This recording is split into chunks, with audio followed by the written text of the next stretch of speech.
welcome everyone to Gems from the Wisdom Traditions, sponsored by Still and Moving Center every Saturday afternoon, and taking up topics from the Still and Moving Center Almanac. This week follows last week's theme of the evolutionary tide, and evolution is indeed relevant to this week's topic of our collective spiritual Odyssey. And in considering all the different ways that spiritual evolution or our spiritual Odyssey has been considered, I really haven't found a more satisfying explanation than that given by Theosophy. So I asked someone who has been a longtime student of the philosophy of Theosophy to give our presentation today, and that is Joe Miller. I want to mention just at the beginning that as we're considering this topic, we, when we talk about we or our collective spiritual Odyssey, we're going to talk about more than just the human beings. And at the same time, the human portion of that spiritual Odyssey is very important and also very impactful on the rest of the spiritual evolutionary tide that we've been talking about. So Joe, can I have you take it away? And thank you for being here. Thanks, Renee. Aloha, everyone. Well, good afternoon. And as I was thinking about this, title, Our Collective Spiritual Odyssey, my mind was attracted to the notion of it being a collective Odyssey. And so I sort of chose to talk about that. Theosophy being this occult wisdom that is found in various traditions, in the Gnostic traditions, and the Egyptian traditions, and the Far East. There are very complicated explanations of evolution, which I'm not going to get into. But I want to kind of put my attention on the heart of the matter, and give us a basis by which we can have a conversation this afternoon. And I think what I was attracted to is the distinctive contribution, to my mind, that Theosophy makes about pointing out that a spiritual Odyssey is always a collective Odyssey. It's not an individual Odyssey. And what do I mean by this? Why has this captured my attention? Well, growing up Christian, as I did, growing up Catholic, there was a very strong emphasis on personal salvation, individual salvation. And I think what this did was it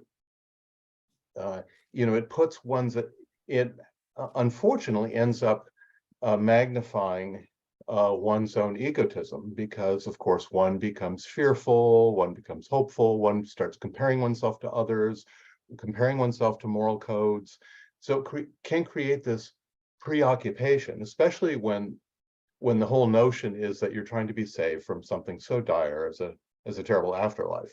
So it was very refreshing and very different to come across the philosophy of Theosophy, where when we talk about a spiritual Odyssey of humanity, we're talking, of course, about all of us joining spirit, all of us becoming conscious of who we truly are, of the collective spirit. In the philosophy of Theosophy, all of us are instances and particular specializations, incarnations really, of the overall spirit. But we, in the long process of evolution, of the spirit involuting into matter, and matter evoluting in form because of this involvement of spirit, the spirit gets involved in matter, and matter evolves in form. So wherever there is an evolution, a differentiation of specialization of form, there's always the involvement of spirit. or intelligence or mind or consciousness. That's how it happens. But in that process, especially in the human kingdom, where self-awareness is awakened, we fall into amnesia. We fall into forgetfulness of who we truly are and what our mission really is. So when we talk about spiritual life, we're really talking about awakening who we are again. As the Greek oracle said, man, know thyself. We're trying to realize who we truly are, and at the same time awakening to our function, so that we can fulfill it. Because in the Theosophical view, as Renée alluded to, the human being has a very important function on the planet. Sometimes you find, and we can certainly sympathize with them, environmentalists saying, oh, you know, when you look at nature, it's human beings who are screwing things up. If only there weren't human beings, everything would be harmonious. And maybe at some level that seems true. But from a theosophical standpoint, humanity, that balance point between spirit and matter, where the individual, where spirit can become self-aware and creative, that's a very important balancing point in evolution. And it is necessary. The rest of from a theosophical standpoint, the rest of nature leans to humanity for humanity to release its blessing, to release its higher energies, to release its creative incentive to help the other kingdoms. At the same time, if humanity is retarded and fallen under amnesia, fallen into nightmares, and it doesn't fulfill its function, then at the same time, all of nature is retarded as well. So, so when we talk about a spiritual odyssey, it really is it's a collective odyssey, and in the theosophical view, there's a diminishment of an emphasis on personal progress, and which is really interesting because you know, we find in popular culture, or you know, in New Age culture, people often have a lot of personal drama and a personal narrative about their spiritual life, and that, you know, that's natural. People, you know, we want to think about that, but in the theosophical view,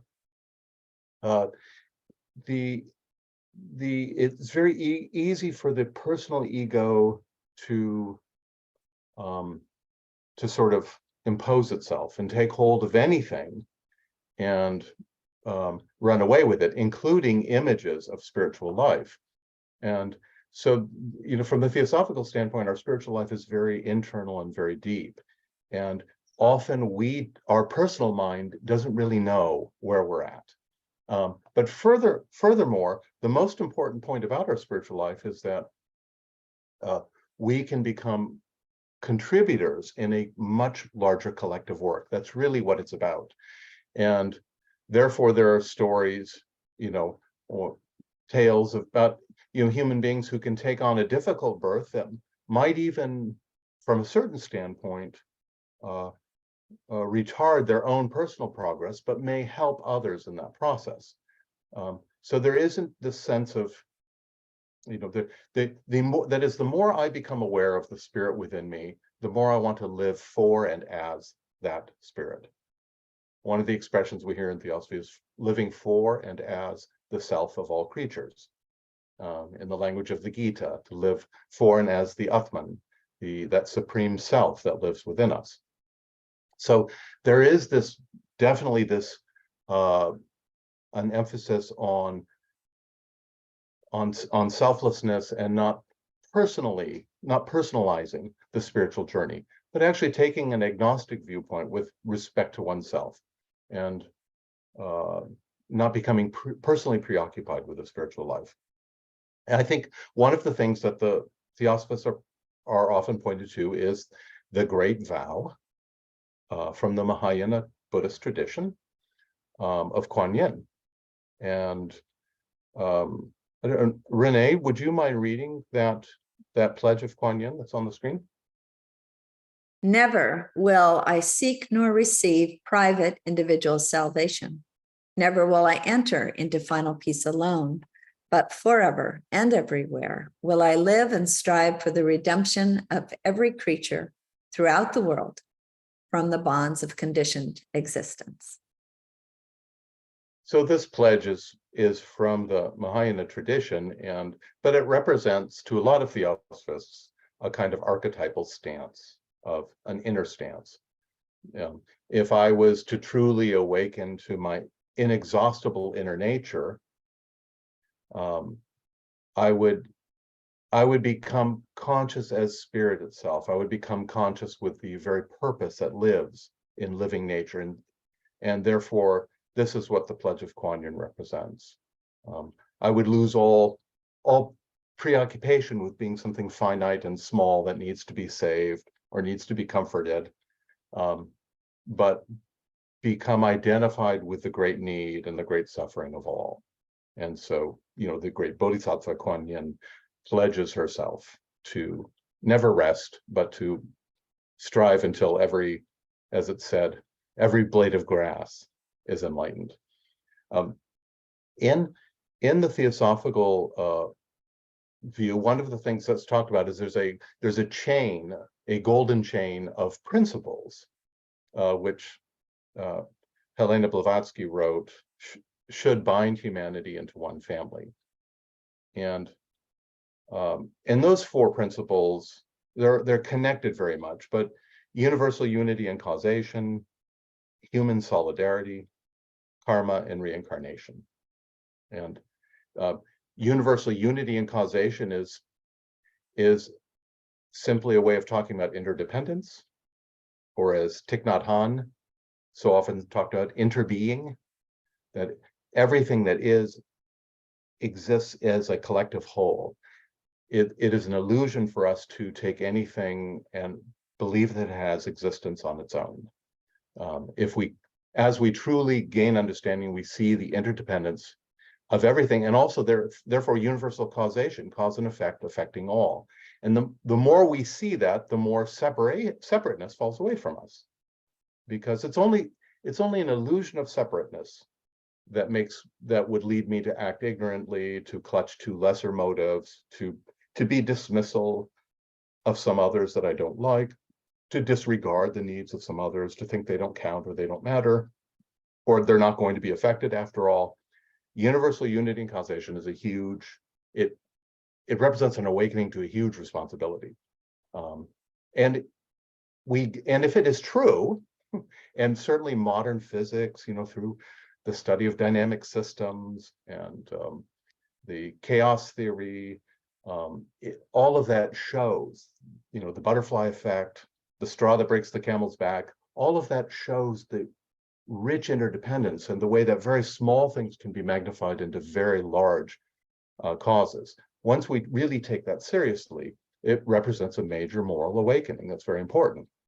And then the corollary of that, of course, is human solidarity. Human beings soar or sink as one. There's no way that a small group of us can benefit at the cost of others without us suffering too. The humanity is a single organism. That human solidarity, we might as well work for that solidarity to be conscious, for it to be a conscious brotherhood, because otherwise it'll be an unconscious unity that harms us all and drags us down and further accelerates ignorance and loss. And then the other two principles that she points to are karma and reincarnation. Karma being said to be the doctrine of responsibility, reincarnation said to be the doctrine of hope. And through karma, we recognize that every action is a cause and will have its effects. And in the Theosophical view, the universe is a kind of school for souls. We are here, we act and we reap our own, the results of our own actions. And we are likewise affected by all others.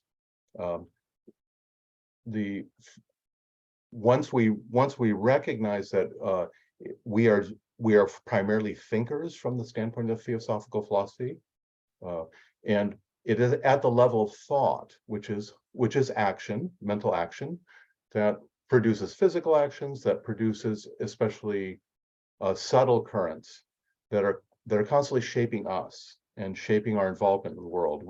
Each of us is involved in defining the world, evaluating the world, defining ourselves and our place within it, regarding others and making judgments on others, charitable and uncharitable. All of this affects us. All of this we carry with us. It isn't that there's some kind of outside agent, some kind of boogeyman called karma that will get you, as it's sometimes pointed out, but it's simply that as we act, if we're out of harmony with cosmic laws and the greater purposes of human nature, we create imbalances in ourselves, in our very being. We carry those imbalances around until they're rebalanced. Though they sometimes seem to come from the outside, in recognizing this law, in awakening to it, we begin to very, very much take responsibility for our emotions and our thoughts. Recognize that we're all the time generating currents of energy and thought forms, and that's really what we are. Some of you are aware of the primary Buddhist work, the Dhammapada.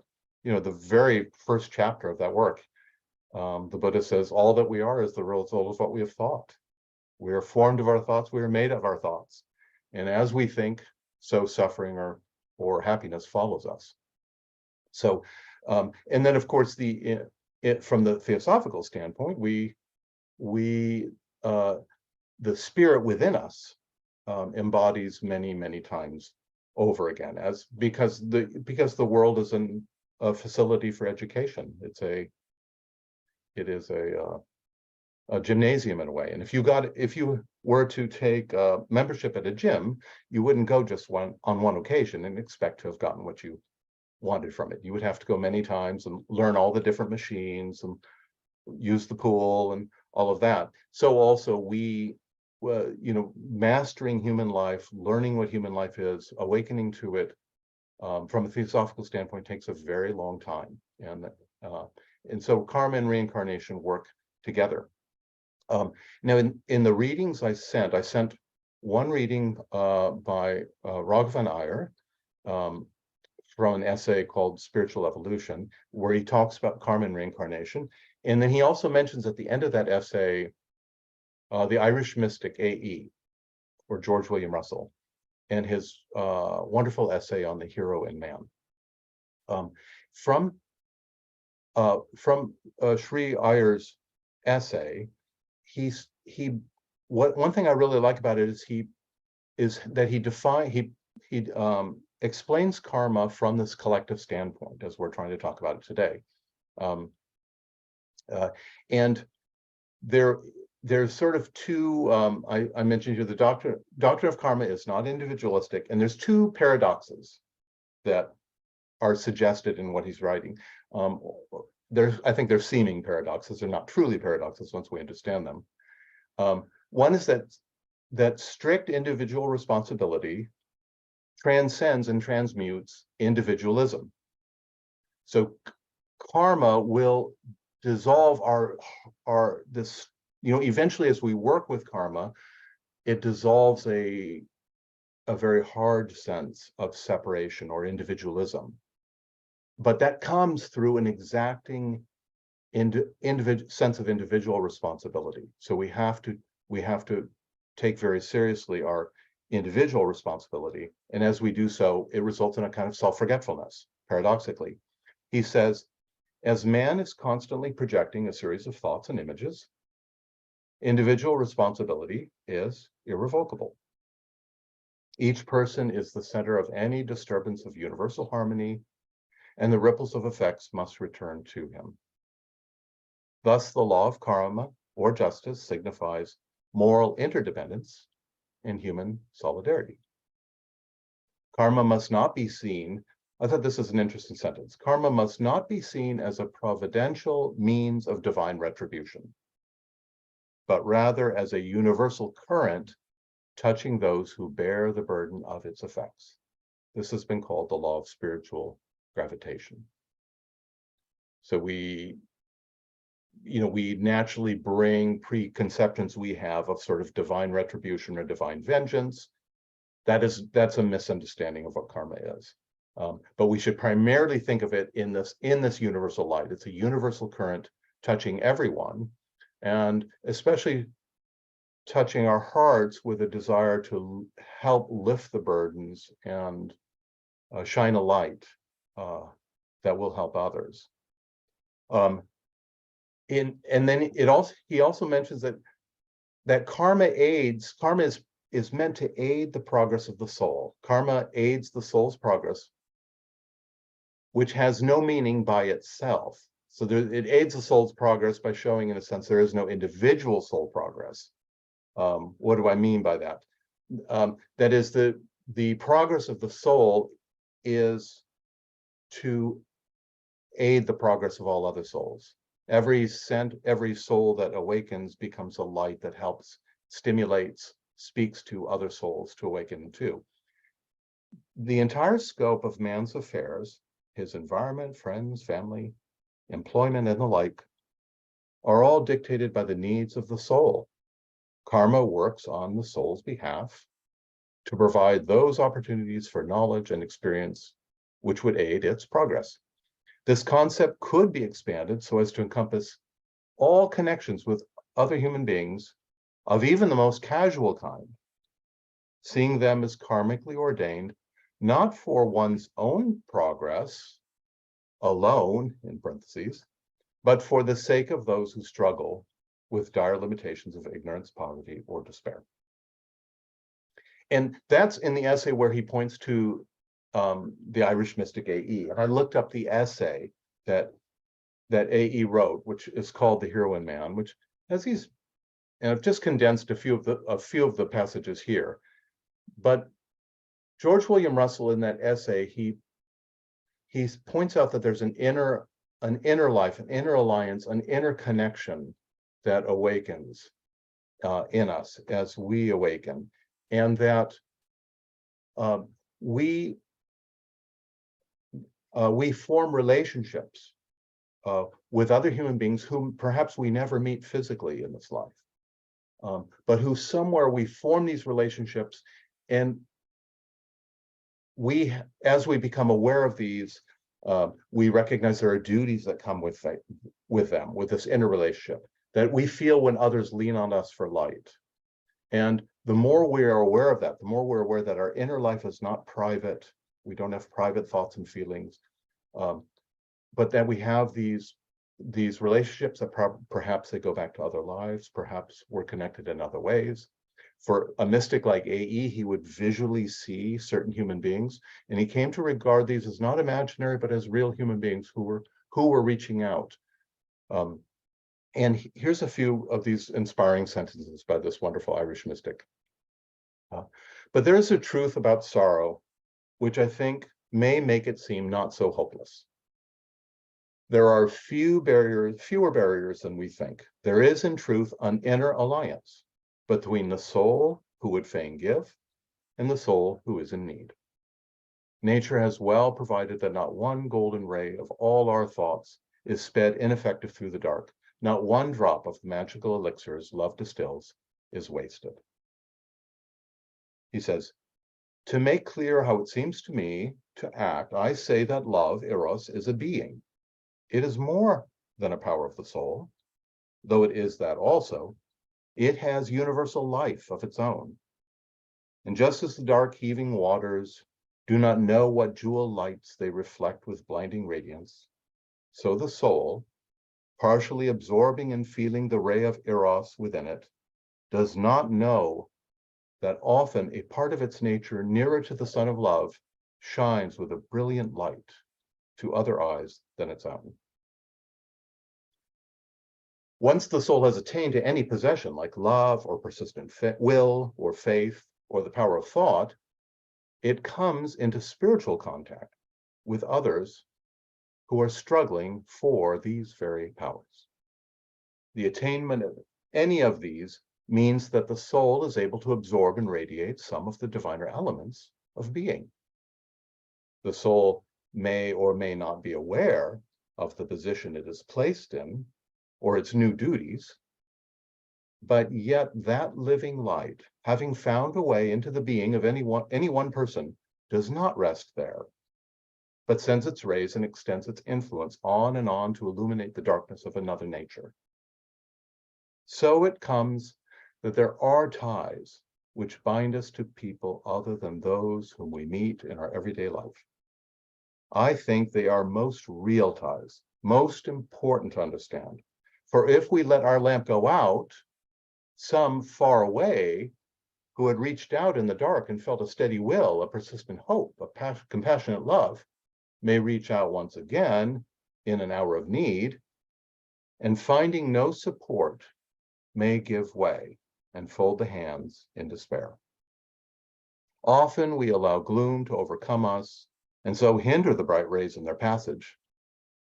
But would we do it so often if we thought that perhaps the sadness which besets us, we do not know why, was caused by someone drawing nigh to us for comfort, whom our lethargy might make feel still more helplessness, while our courage, our faith, might cause, quote, our light to shine in some other heart, which as yet has no light of its own. No. Joe, do you know that's one of my very favorite passages in the world? I think you've said that. You know, Renee, that essay has 3 sections, and the longest is the last one. And it's funny, in all these years I've read 1 and 2, but it wasn't until just a day or 2 ago that I really carefully read section 3.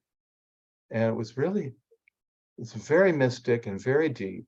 And it's about the sacrifice of teachers that teachers make. In fact, it ended up being a very good thing to read before the Christian Holy Week this week because of what it has to say. But it is a jewel essay, and he was obviously a very, very strong, insightful powers when he was inspired to write that essay. Yes.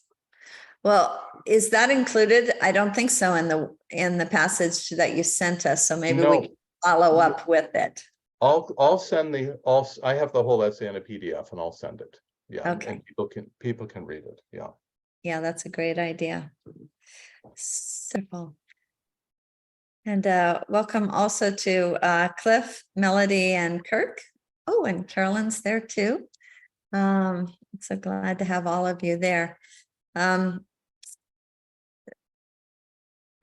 just getting such a sense of the spiritual odyssey being something that we cannot embark upon on our own.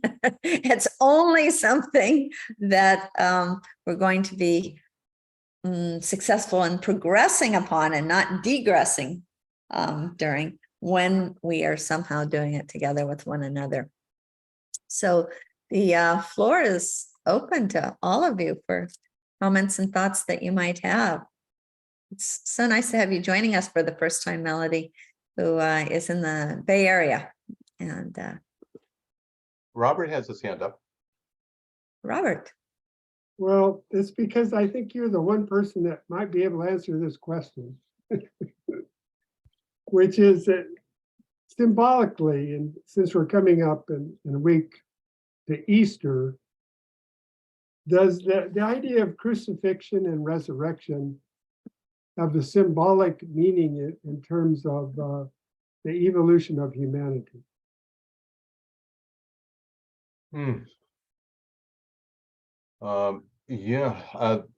Great question, and I'd be interested in other people's thoughts about that too. Just in terms of the essay, The Hero in Man, in that 3rd section, what George William Russell says is that he had the vision of a person who was suffering, who was pale and going through a tremendous inner trial of some sort. And he said what he saw they were suffering from was that the tree of life was growing up within them. That's what he says. And that he said that it's always the case as the shoots of the tree of life, so to speak, grow up in a human being undergoing a spiritual transformation at a very specific point. It can represent a lot of suffering. And And then he said, as the person went through that trial and came through with joy and bliss and felicity, in becoming enamored with those feelings, the light then began to fade. This light that they were struggling to release within themselves. The light began to fade. And why did the light fade? Because it was necessary for that soul to become then self-forgetful. And he said what it was is, as the soul despaired that the light was being pulled from him or her, he began to think about the many, many thousands of other souls who are struggling for the light too. And in that self-forgetfulness, in that desire to want to aid them, a much greater renewal was found, a much greater light was found and tapped. And so he thought there was an archetypal form to that. And then what he says is, what also happens is, when a person becomes a center of light like that, they also become a center of certain antagonistic forces that are threatened by the light, that are threatened by love and responsibility and wakefulness and transformation. And he said that's the true meaning of the crucifixion. And he says these archetypal spiritual struggles, he says, they're not just the property of, scholastic mystics somewhere. He said he really believes that they're so archetypal that everyone understands them, even peasants understand them. And he said he was at a hospital in Dublin, and there was a man with a bad leg injury who was sitting there, an elderly man, and he was, in order to take his mind off of his own injury, he was doing sketches. He was something of an artist and was doing sketches of the life of Jesus. A.E. says, from the Galilean teacher. And as A.E. leaned close, he saw he had drawn a fairly gruesome picture of the crucifixion, which, but that wasn't what was significant to A.E. What was significant was the man had drawn the heart of Jesus with a crown of thorns around the heart. And the man said to A.E., he said, you see, he said, there's where the real suffering was. Not in the wounds, not in the torture, it was in the heart.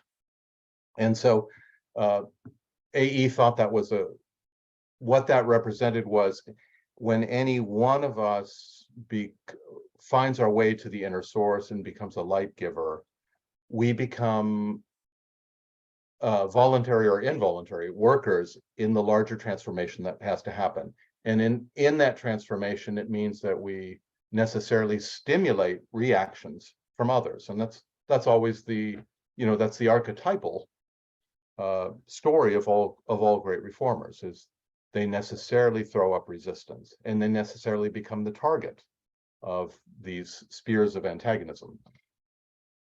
Anyway, I don't know, Robert, if that shines light on your question or not, but it was fresh on my mind because of that section of the essay.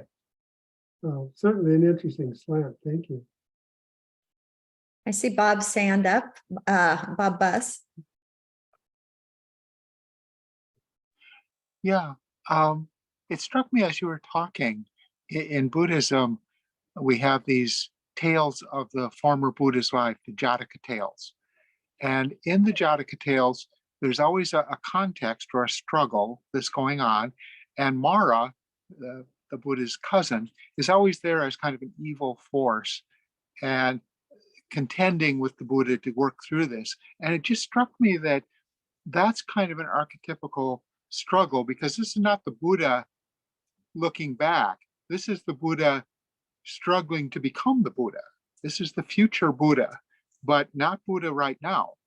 And yet obviously evolved along a certain kind of line. And it struck me as you were talking that all the elements, almost like a dream where everything is you in a different way, the energy of the struggle and Mara, the counter force, and the Buddha to be, are all working together because they have to go through this drama to get to another lifetime, constant lifetimes. But each lifetime is an example of working through one's spiritual karmic needs. Mhm. Bob, would you say that part of what you're saying is that properly understood, Mara is not other?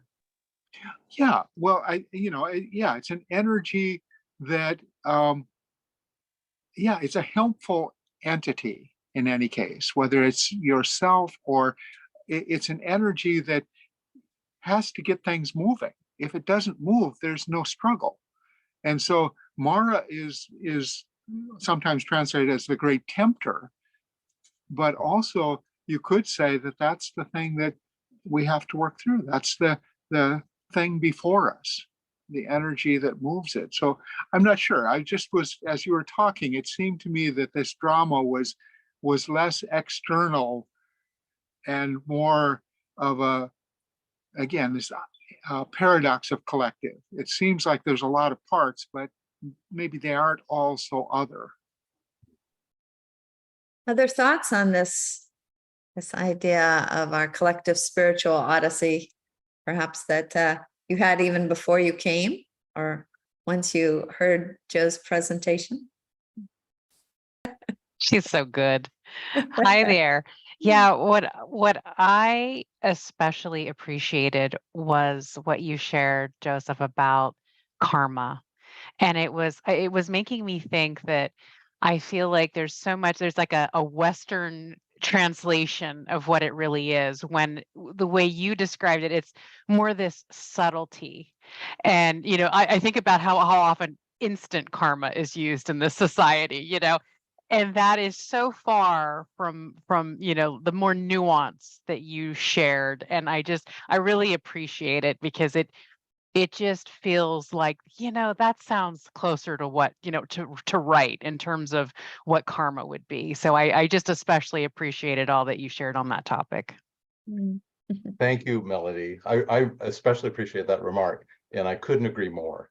And it's true. We hang a lot of very crude conception on karma, and the doctrine is really much more subtle and much more interesting than this whole notion that it's some kind of vengeful entity out there that's going to get us if we misstep. And Melody, as you consider this, and this may be too early of a question, and I'm going to spring it on you anyway. What does it suggest to you in terms of this notion of our collective spiritual odyssey, this more nuanced, way of looking at this law of cause and effect that's for the education of the soul? Well, and there was some bits about, the interaction with others. And I think the reference was back to a teacher or teachers, and, to see the light in others if they don't have it. It made me think about, how there could be obviously pieces of karma that are entwined with others and could be, meant to be part of a collective journey in that sense. And it does make me wonder, has there been repetition in my lifetimes of that element? That's what that was making me think about. Yeah. To follow up on that, does anybody want to make any comment on this idea of us being intertwined with one another in such a way that it makes a difference on our journeys together? Do you have experiences that you feel like you've gone through? David? Well, it may be a little tangential. We'll see if it ties together, but tying back to previous week's discussions about humankind coming out of adolescence and into adulthood in this evolutionary pull. I was just this morning, very synchronistically, reading something by Little Big Feelings, which is a parental guide, and they were talking about discipline and how the word discipline doesn't mean to punish, but to teach. And so I started thinking about this, the corollary between karma being the great parent And that she gave a very real example about, your child is throwing a ball in somebody's face, and you tell them that they're going to lose their dessert opportunities at night. And so along comes dinner and then dessert, and the child does not understand why. What does dessert have anything to do with what happened? Because they don't remember. They don't have a sense of time. And I'm wondering if in the human race, we also, at this evolutionary point, don't really understand sort of the nature of cosmic time, that we just haven't risen to the place where we see the bigger picture of how our effects have, our causes have these effects. But it was just interesting how that reading today so tied to what Joseph's beautiful discussion about karma was. It really touched me very deeply, that karma is the teacher of our race. Mhm. Well, I'm not thank sure if you. that ties to your, yeah. One thing, David, that I take from what you just said is, and it's a very interesting point for me, is that whole notion, is karma punitive? We, tied in with our superficial readings of karma, or loading onto the concept of karma, notions that we've inherited from the past about a wrathful God or a scorekeeping God and all of that, is this whole notion of punitive justice. And it's very closely tied with how, as a society, we treat deviance and our own justice system, how we are very far from coming up with a reformative view of justice, where we regard human beings, those who are errant, as fellow brothers who are in need of help, who have made mistakes precisely because they didn't know, or they are wounded from their upbringings or whatever, and have a criminal justice system that is corrective and reformative. We don't have that. We have a punitive system, which as we know, statistics show, it only makes things worse. But it satisfies something in our communities and our collective psyche that still wants retribution and vengeance. We call that justice. How many times do we hear somebody who's wronged, or a family member is murdered or something, and they want justice, meaning they want to see punishment inflicted on the person who's wronged them. So I think that's very important. And of course, it is very much tied into parental discipline as well. What I always go back to is in one of Plato's dialogues. Actually, I think you find it in several of them, but in the Republic, for example,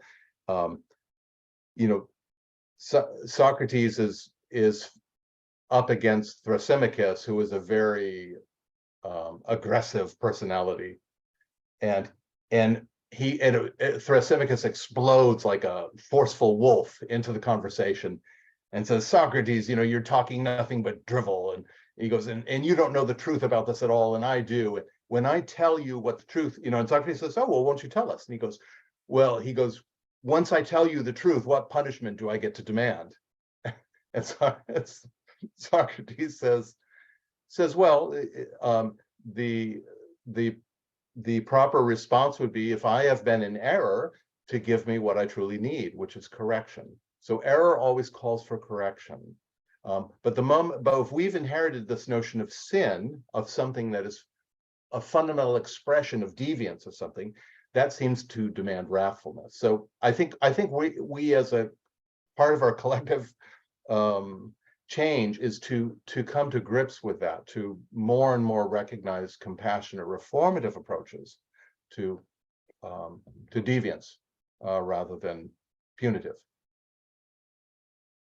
Maybe I could make a follow-up comment before going to Kirk's question. I'm so touched. Often the people who are there most calling for mercy in a courtroom where someone who has done a terrible crime it seems like at least the ones we often hear about are the loved ones of the victims who are asking for clemency. Please, please, please don't, for example, sentence this person to death, even though they caused the death of our loved one. And it seems as though people in that state who are making that plea seem to, at some deep heart level, recognize our interconnectedness. I mean, even if it's so much as the recognition that, you know, I know that in order for me to move on, I have to forgive. I can't stay locked in this this rage, this resentfulness, this wanting for revenge. For me to move on and progress, I have to do it with love. And it seems as though that is, you know, one of those really deep, like you were saying, some things are just so archetypal that they're understood at this soul level by so many people. And perhaps that is what we're seeing when some other kind of punitive justice is about to take place. And a quick comment on that, Renee. Thank you so much for sharing that. Yeah. And I'm reminded too, sometimes you hear these stories about like a mother whose son is murdered, you know, in prison, starts visiting the perpetrator. And in some sense, her motherly instinct comes out and she, you know, it's just, those stories are so healing and so powerful. But the other point is, you can see that our proper conception of karma will depend on our working this issue out about punitive justice or reformative justice.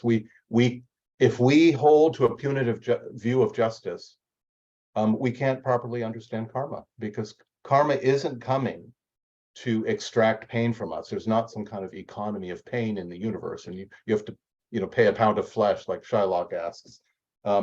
It is correction. That's what it is, and we need correction, just like we need the bumps in the road when we're driving at night, so we know, oh, I'm going off here. That's what karma is. Karma is simply an imbalance.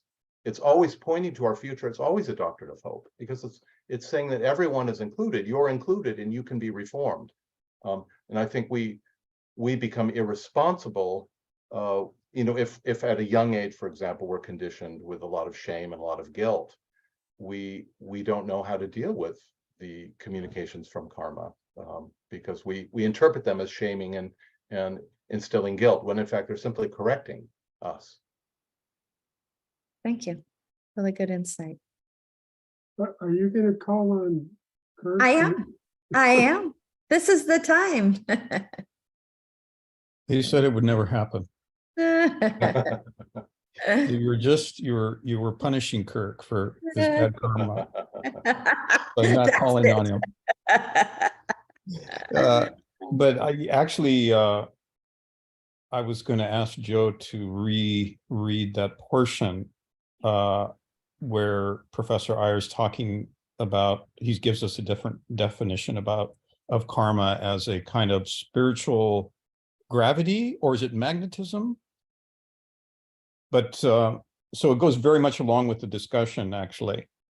And I think really that it's already sort of been covered in different ways. But so I'm just going to talk about a couple of points.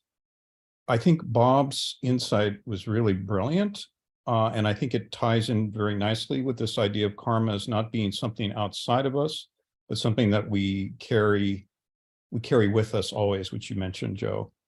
And that it's a compassionate law, that it's bringing to us those circumstances that the soul most needs to learn the lesson it hasn't yet learned. So it's always drawing us forward. It's always moving the soul forward. And that people who are going through the most suffering, and I know Russell talks about this, that we should think of them as having taken on the greatest burden for the sake of the whole, because it's always, as you pointed out from the beginning again, Joe, that it's always on behalf of the whole. The learning that we want to do is to benefit all. And so those who may look like they've fallen the farthest have actually taken on that burden. In some cases, perhaps deliberately. How do we know? How do we know that they haven't incarnated in those circumstances for the purposes of learning sympathy, of learning how to deal with them, how to work through them, and conquer it. And that's why I think Bob's comment was so good, because there is that teaching that you get in Theosophy through Blavatsky, particularly, that that Mara who rises up on the night of the Buddha's enlightenment, right? At the very culmination of his awakening, there comes Mara to face him, right?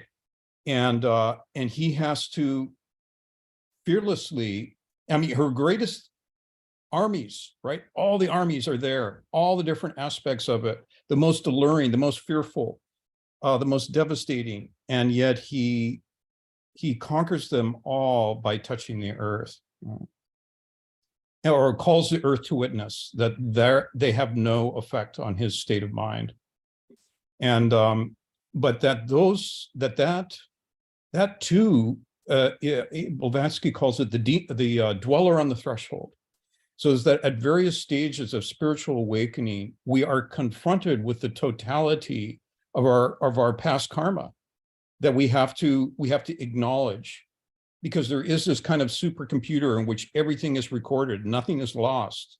So we have a lot of baggage. We're all carrying a lot of baggage. You could call that Mara in its, in one sense. And we have to confront it, we have to face it, but we can conquer it. The spirit is greater than the flesh, the weakness of the flesh. So anyway, those just a few thoughts kind of playing off what Bob said. Thank you, Kurt. And I guess we find the strength to conquer it, if I'm reading the readings right, not based on an individualistic sense of strength, but the more we identify with the whole, the more in some sense we're drawing, we not only draw strength from those who have gone before us, but we draw strength in the thought of those who are coming after us, who we can make a difference to them. And that's the collective Odyssey. Very reassuring that just looking at my own Catholic faith, and that we're coming into Holy Week and the Good Friday and then the resurrection, how we have so many examples of people who love and give. I was thinking especially of Mother Teresa, because she, my goodness, nothing was beneath her. Nothing was beneath her, and she loved everyone. She helped as much as she could. And I look at our teachers and those who give us insight, and thank you, Joe and Renee and all of you here today, because I certainly learn from each and every one of you. I may not understand things, but I certainly appreciate your openness and your graciousness. So thank you. Amen. Thank you, Mary. Happy Holy Week, Mary. Cliff? Well, going back to more of the early part of your presentation, Joe, actually, it seems like there's often this debate or argument between science and evolution and more religious views that have to do with creation. So this debate between, is it about evolution or is it about creation? And you mentioned that Theosophy brings into the picture this idea of involution along with evolution, and you actually shortened it down to being involved. And I was just wondering if you could say a little bit more about this idea that all beings, in a sense, are kind of like matrices or focalizations for the involvement of, say, the one self or spirit or whatever in the world, it seems, I was thinking about the Gita, it's really Krishna throughout the entirety of the Gita is telling Arjuna how to be involved. And I just was wondering if you could say some more about this idea of the spiritual odyssey having to do with not going anywhere in particular, but being more involved, or the idea of creative involvement, creation, but no creative involvement of spirit in the world. That's my question. In that passage that that was in the reading, the last two sentences of the excerpt from Raghavanaya reads, karma means a summons to the path of action and duty. As one cannot separate one's own karma from that of one's fellow men, one may determine to devote one's life to the remission of the karmic burdens of others. And yes, I mean, this is another really important contribution of Theosophy, to my understanding, is,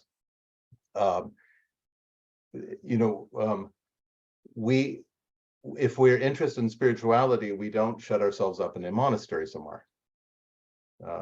That life itself is a monastery. That we are placed through a much greater wisdom than we can comprehend. Each of us is placed in exactly the right circumstances that we need, and that we can draw forth the insight to recognize that and to surrender to it, and to be creatively involved in the lives of others. And as we do that, even though we seem to be involved on the outer plane, we find that is the best thing for the inner plane. And I think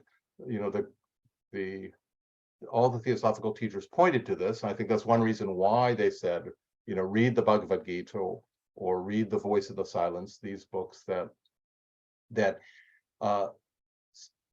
speak about you cannot. Spirituality is not an escapist thing.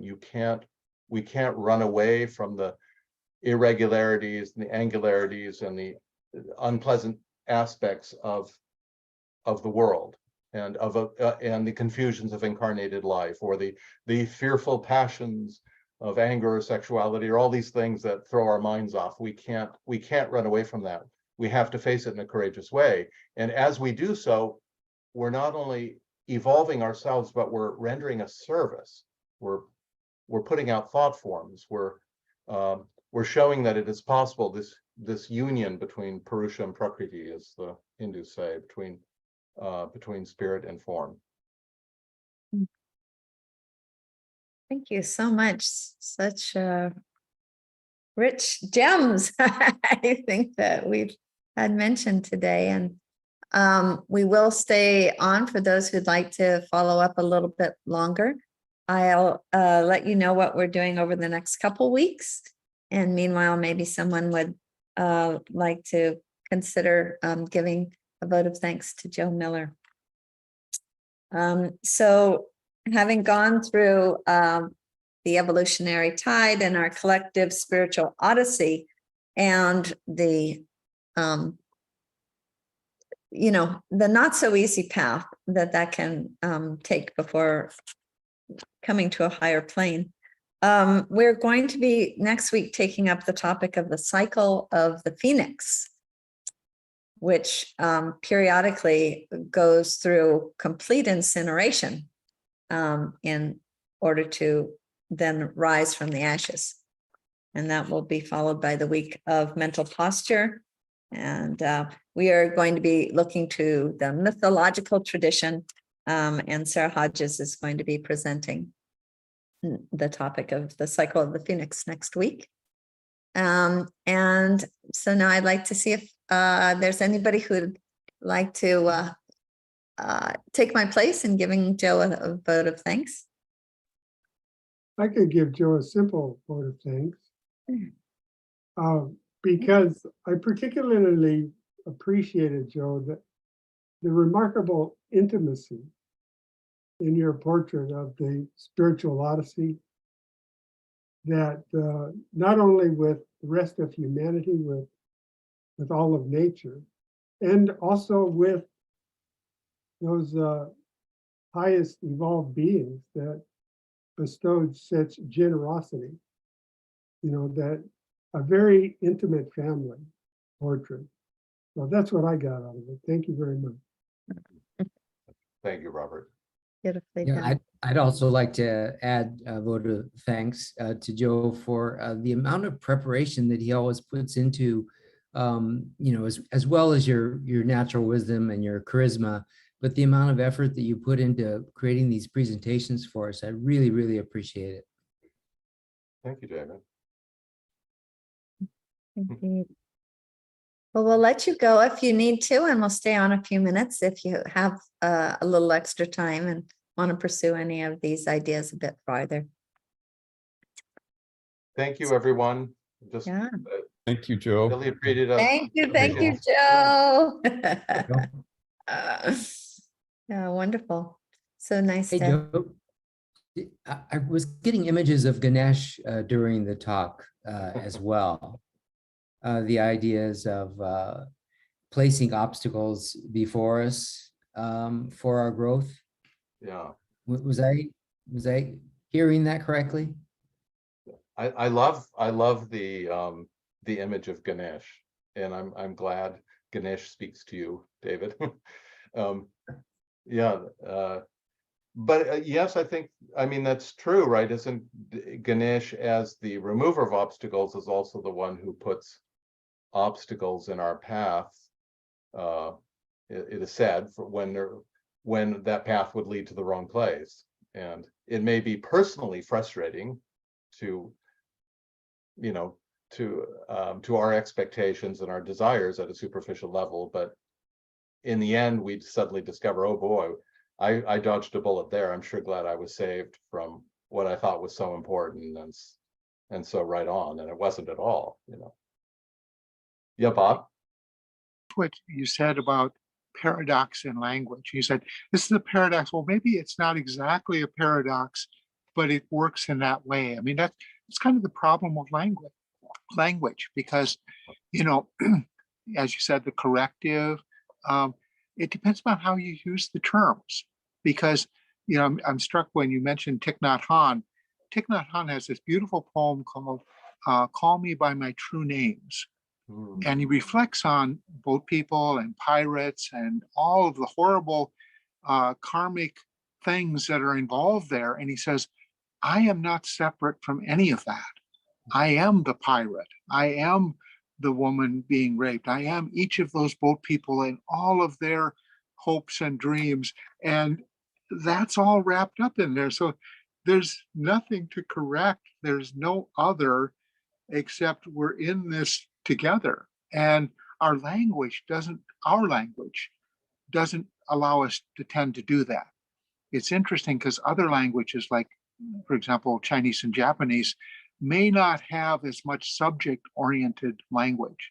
There's a lot more verbs involved with it. In other words, there's Really? doing of it, and I'm trusting rather than putting my trust in someone or something. The teacher is the opportunity to work something out together. And yes, his wisdom is part of that, or her wisdom is part of that, but also we're interacting, we're living through it rather than. So Bob, more vowel, less consonant, more verb, less noun. Well, yeah, I mean, who is it that is going through this? Well, it's not just me, or it's me going through it. I've missed a lot of stuff in between. We mentioned the Irish mystic A.E., and there's one essay where he quotes Whitman, and then he speaks mystically about calling someone by their true name, and not verbally, but in intention and in feeling, that he believed that someone who attains to a certain level can address others in such a way where they feel addressed at a deeper level, not at the level of the personal name, but some other level, and then something in them can rise to that. And he felt that was a power that spiritual teachers have, to call another by their true name, which I always love. It's beautiful. Yeah. And it's kind of like Martin Buber, the I, it, always will miss it. The I, thou doesn't allow separation. Very good. Yeah. I was just looking up discipline in Wikipedia, and because in the reading I was reading this morning, she pointed out that discipline really refers to teaching, not to punishment. And yet when you read in Wikipedia about discipline, they refer to the disciplinarians and really look at it from the standpoint of punishment. And I think that's what when Georg Feuerstein, a yogi, talks about the seven stages of spiritual development. We go from self-observation to self-acceptance, self-understanding, and then to self-discipline. And he's not referring to discipline as any sort of punishment, but it's this practice of improvement. And I think that's the role of the parent or the teacher, right? Is to, as you said earlier, error, the natural correct response to error is correction, not to punishment.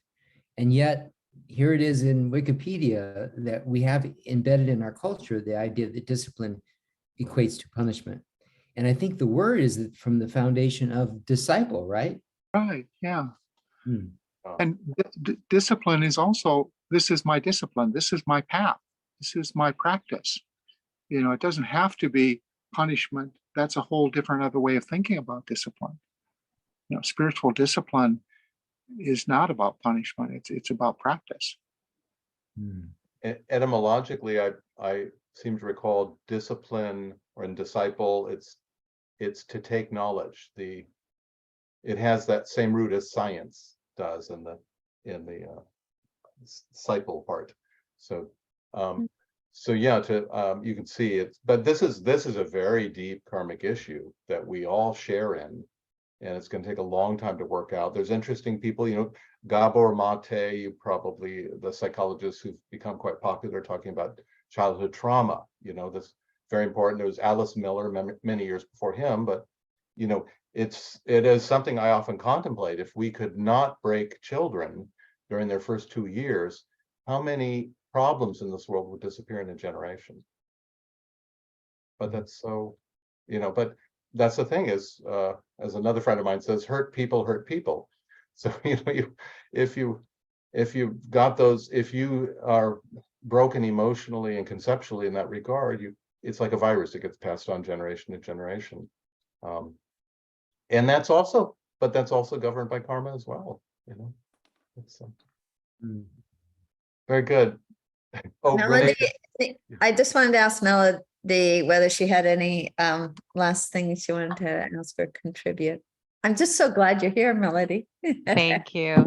Oh, Joe just hit one of my just favorite topics of childhood trauma. And I just heard it. It might have been from Gabor Mate that most people are walking around with programs and patterns that were created by the age of 6, right?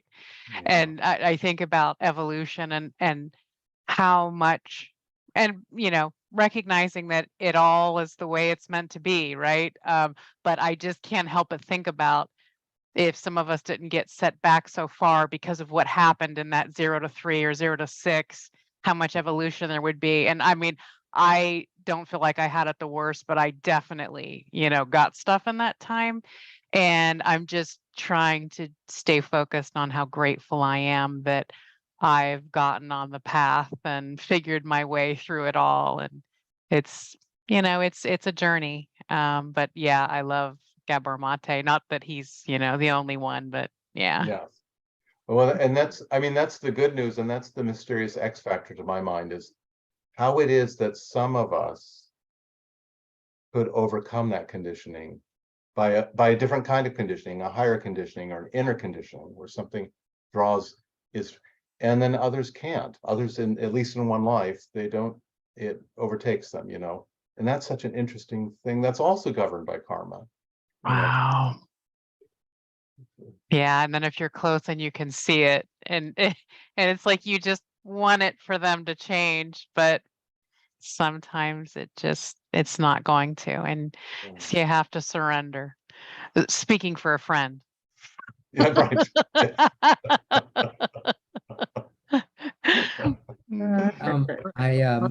Karma is your karma. It's never anyone else's. And so that's a big part of all of this too, is that, this is my lifetime. And so nothing is accidental. No relationship, nothing you hear hasn't happened because of your karma. Yeah. Wow. Yeah, and I mean, I've been honest with people. I was raised in a big family. There were 7 of us and 5 kids. And my parents just were very authoritarian and harsh, you know, and but you know, I only halfway joke that there was 18 years of experience, and then now I've had 40 some years to unpack it and work it out. And I really do really regard it now as a great gift, because it really made me a seeker, and it made me, you know, and it wasn't just my pain, it was the pain of my siblings, and it was just so much confusion and so much pain. There had to be an answer somehow. There had to be, you know, so to be able to untangle it with tiny tweezers all these years and work it out and be helped by wisdom traditions, by teachers and mentors who have come my way, that's been a huge gift. And if I hadn't had that pain, I wouldn't be so conscious and so in earnest about all this. You know. Thank I'm you just for here- your consciousness and your earnestness, Joe. They've been really quite illuminating to us today. It was Thanks. really a beautiful, beautiful, accessible presentation. Thank you, Renee. Thanks for hosting this. Still in Moving Center. Yay.